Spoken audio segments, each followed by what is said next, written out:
one of the principal criticisms of public money, that it's a fixed money supply, the economy will grind to a halt and so on, won't be flexible, won't be dynamic. Nonsense, we can lend it as well as spend it. So in that case we add on these two new money flows. The state lends it to, well, we don't want to lend it to any Tom, Dick or Harry perhaps. We want credit-worthy, what we might call principal borrowers.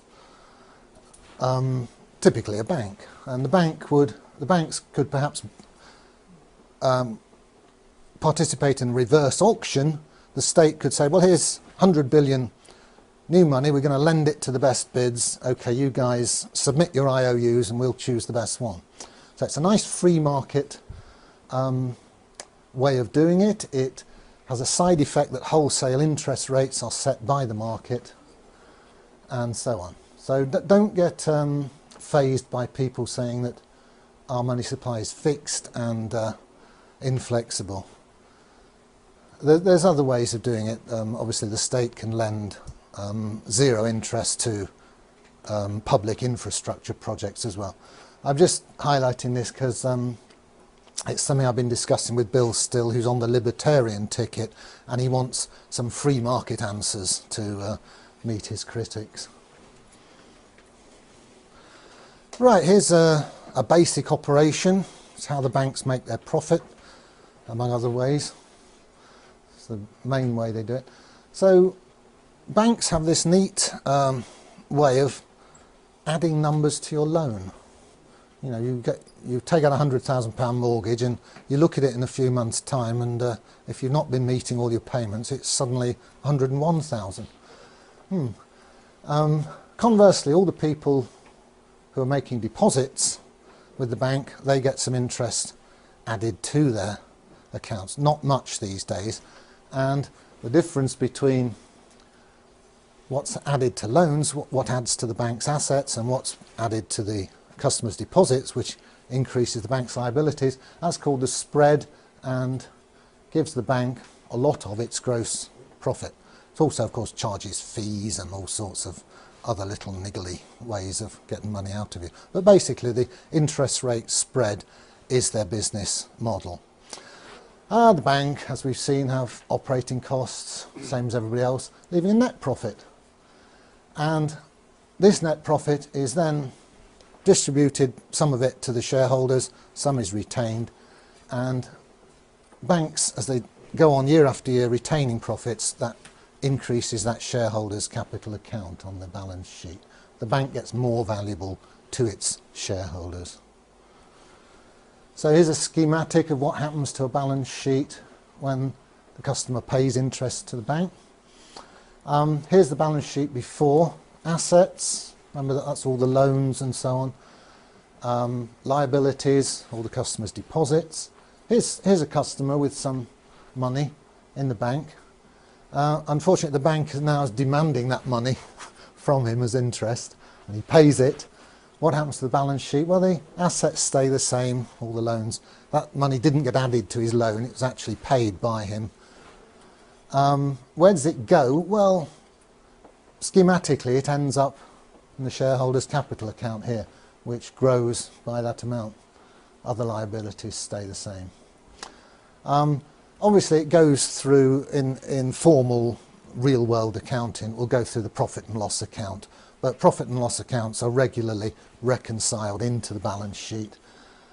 So we can say schematically that this charge on the customer, the interest, is ending up, to a first approximation, as shareholders' capital. And remember, if you wind the bank up, this is perfectly spendable money. Yeah. Conversely, it's just when the bank pays a little bit of interest to a customer, well, here's the shareholders' capital account, and it shrinks and the customers get some new money. That's a liability to the bank. So it's just the opposite of the previous slide.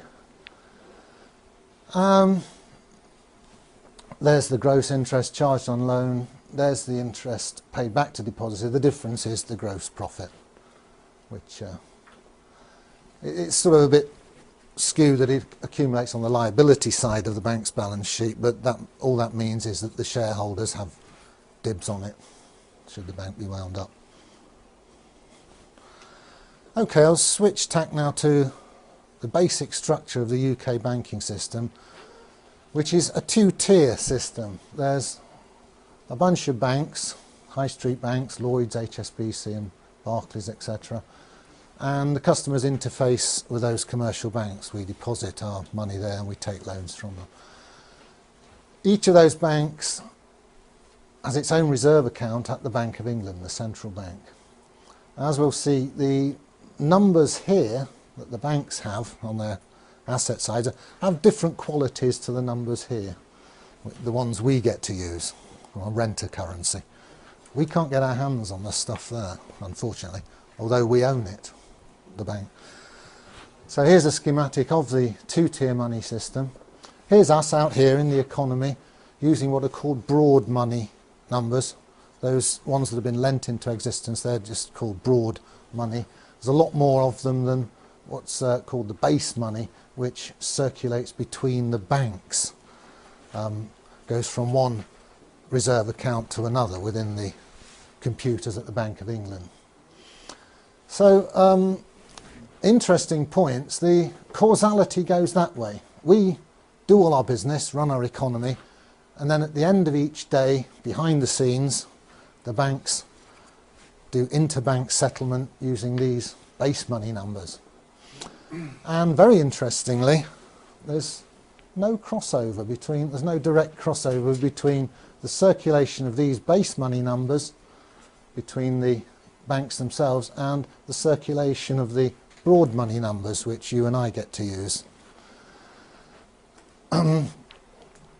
That curtain puts a barrier between them. There are ways, there are conduits between the two.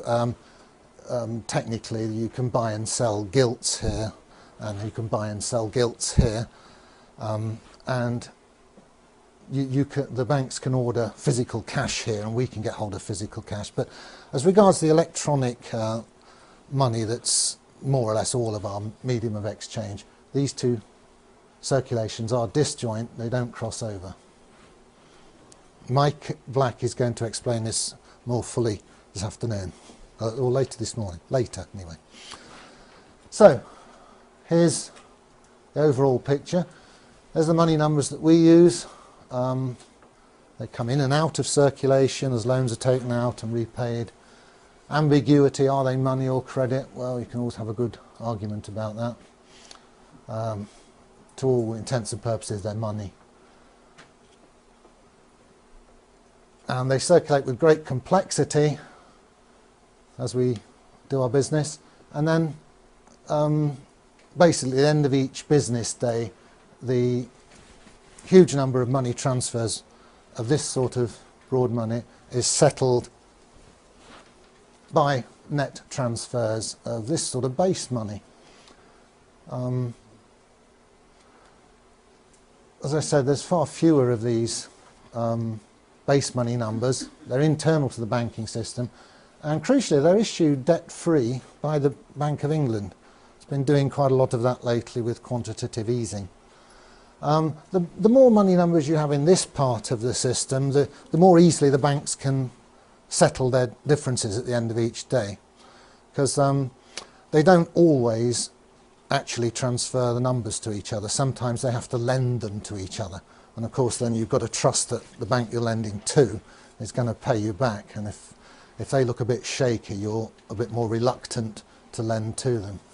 So it's quite complicated what goes on here, the inner workings of the system. I like to think of it like this.